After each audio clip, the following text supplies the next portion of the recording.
पुढची बातमी. मनोज जरांगे पाटील यांनी आंदोलन करू नये असं आवाहन उदय सामंत यांनी केलंय. जरांगेंनी सरकारशी चर्चा करावी असं सामंत म्हणाले.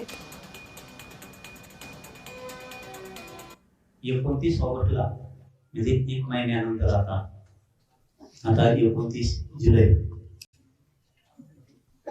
शेवटचं खूप मोठं आंदोलन, निर्णायक आंदोलन करायचं. 3 वर्ष हा संघर्ष चालू आहे. पुन्हा मराठ्यांचे प्रश्न मागे नाही राहिले पाहिजेत. शेवटचं आंदोलन, निर्णायक आंदोलन करायचं, इतकं ताकदीनं करायचं, पुन्हा मराठ्यांचे प्रश्न मागे ठेवायचे नाही. मनोजजींनी आज माझ्या माहितीप्रमाणे पत्रकार परिषद घेऊन सांगितले की पुन्हा एकदा आंदोलन, प्रश्न जर मिटले नाहीत तर करावं लागेल असं त्यांचा आशय होता. परंतु स्वतः समितीचे अध्यक्ष आदरणीय विखे पाटील साहेब त्यांच्याशी संपर्क साधून आहेत.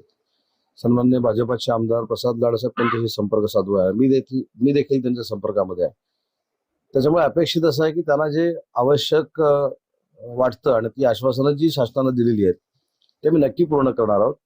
आणि अजून काही त्याच्यामध्ये त्यांना जर वाटत असेल तर आम्ही नक्की त्यांना भेटू, त्यांच्याशी चर्चा करू. परंतु दिल्लीला आंदोलन करण्याची ती जी काही भूमिका आहे ती भूमिका ते घेऊ नयेत अशा पद्धतीनं जी काही कार्यवाही असेल ती शासन म्हणून आम्ही नक्की करू.